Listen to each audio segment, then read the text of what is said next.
Welcome to Evidence-Based Design Practical Foundations. I'm Kati Peditto, and this is a preview for the course, but it's not a full trailer. What you're about to watch is the real first lesson, unedited. I'd rather you know exactly what you're deciding to register for before you actually register. I know this is an investment. Quick background, because you should know who's teaching you before you commit 12 weeks to the course and to me. I have a PhD in human behavior and design from Cornell University. Before I started my own design research practice, I helped run research at 3 of the largest design firms in the world, doing everything from healthcare to education to workplace to luxury hospitality. My research has been covered in The Atlantic, The Washington Post, and the BBC. I now run Built Experience Lab, an evidence-based design research consultancy. This course grew directly out of that work and my own observations from research practice in the design world. I did think I was going to be a professor for the rest of my life until I decided to commit to working in design research practice. Joke's on me now. I've heard from enough people about what they wish they learned, what they wish they were taught, that I'm going to put my instructor hat back on again for this course. Now that you know me a bit better, I want to orient you to the course. Of course, I built it because of a specific frustration that many other evidence-based design practitioners have felt. There is so much good research on the built environment that just never makes it into design practice. And so it never ultimately makes it into our built environment. Here's the shape of the course, so you know what you're going to be signing up for. It runs for 12 weeks, and it's a cohort, meaning you move through it alongside other people on the same pace.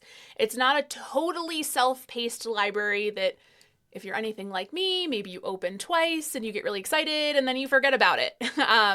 Every 2 weeks, you'll get new modules with video lessons like this one, workbook exercises, and a running deliverable called your running brief, which builds one layer at a time until it becomes a finished portfolio-ready piece of work by the end.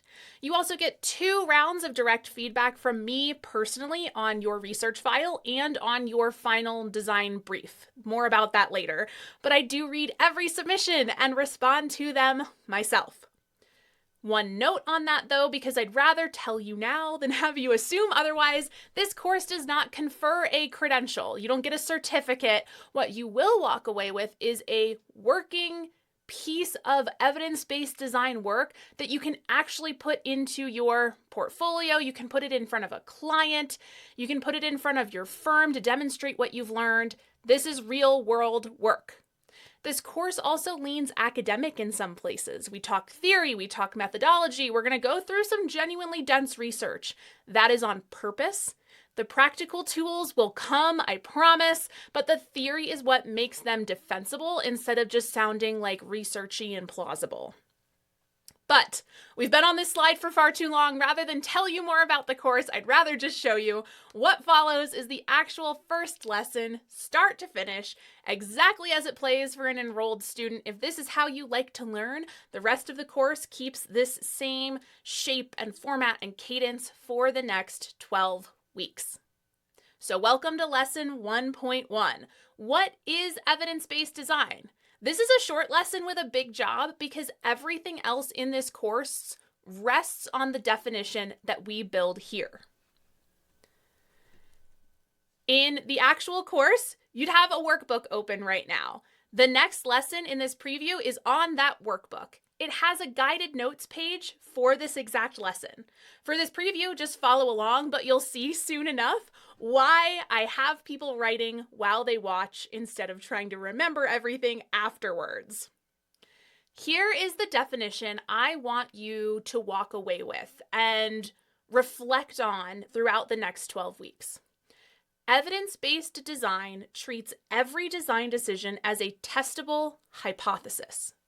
Design decisions get made every day, but those decisions are often made on the basis of experience. Maybe you've worked in the field for a while, maybe it looks good, your aesthetic judgment, what your client wants, what the budget and timeline will allow, and none of those are bad things, but evidence-based design adds something to that mix. We require that those design decisions be stated precisely enough and testable that they could, in theory, turn out to be wrong. That's where we're headed. These gut feelings become hypotheses that are written specific enough to test and to potentially fail. The format is simple for our hypotheses, and I want you to be fluent in this by the end of this lesson, but definitely by the end of this course. You've all written hypotheses before. This is not brand new material. I know we all took the same middle and high school science class. You've written an if-then hypothesis, but perhaps you haven't thought about this applied to the design world, not to like middle school chemistry. Vague phrases can't be tested. You've got one on the slide here, but let's try a second one. If we increase daylight access in a classroom, then we predict improved standardized test scores. Same structure, different design sector. You will use this if-then format constantly in this course and hopefully for the rest of your career. I still write this way. When I have a research brief in front of me that I'm writing, my hypothesis is written right across the top in this exact format. Now, there are 3 ways designers typically make decisions. I mentioned them briefly earlier, but I want to name all 3, although there's more than this, right? But these are the 3 I've really seen in practice quite a bit. Intuition relies on pattern recognition. These are your experienced designers who have years of practice, and they're often right. But it's often also hard to explain those decisions to people who don't have the same experience, and it's hard to defend those decisions when clients push back. Trend-based design follows the aesthetic vibe, what's showing up in the magazines, what other firms are doing, what the buzzwords are, what feels current. Obviously, it moves fast, but that also means that it's untested. It can misfire badly when those trends don't actually fit the specific population or context. Evidence-based design names a mechanism by which we think design works. It points to research. It states a prediction, but it is slower to build a case for.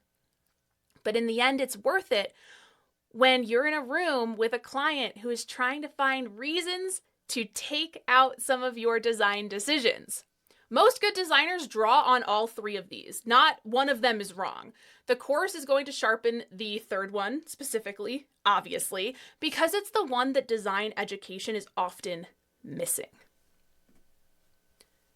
Picture this with me for a moment. You're in a room with your client. Maybe you're with their finance team. You've proposed a design decision.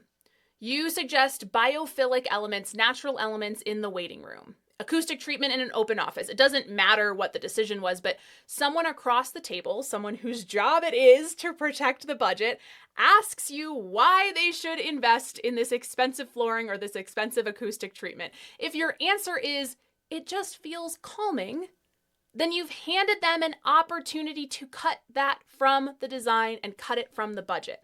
But if your answer is, well, research on stress recovery theory shows that views of nature reduce physiological stress within minutes of exposure. Here's the study. You've made that design element, that line item, much harder to remove. You've turned a preference into a scientific claim, and those scientific claims are a lot harder to argue with. That's what this course teaches you to do.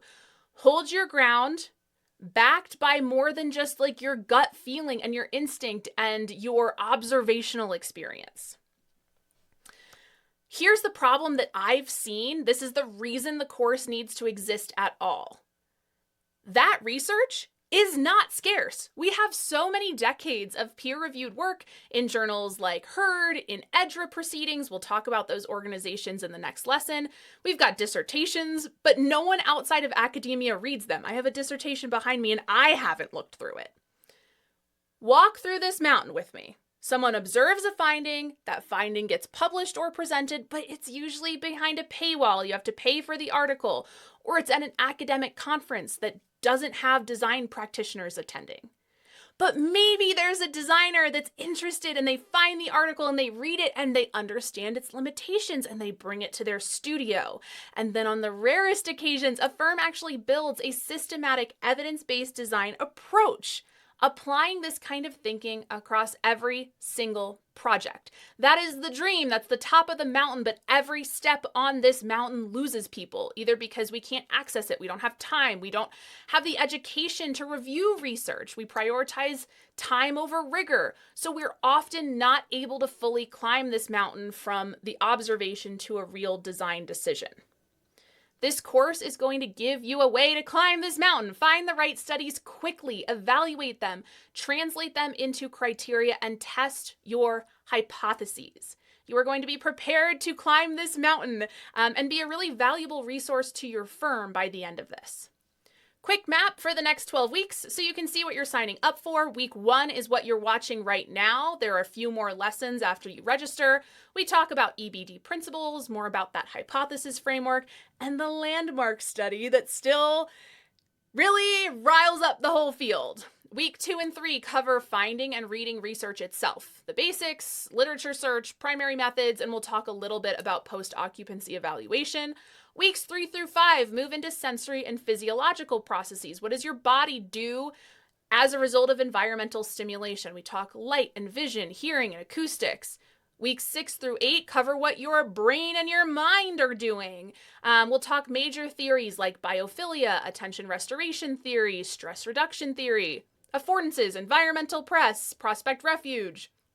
Weeks 8 through 10 move into social and identity processes. How do we relate to space and other people in space? Things like privacy, spatial cognition, but we'll also talk disability and universal design.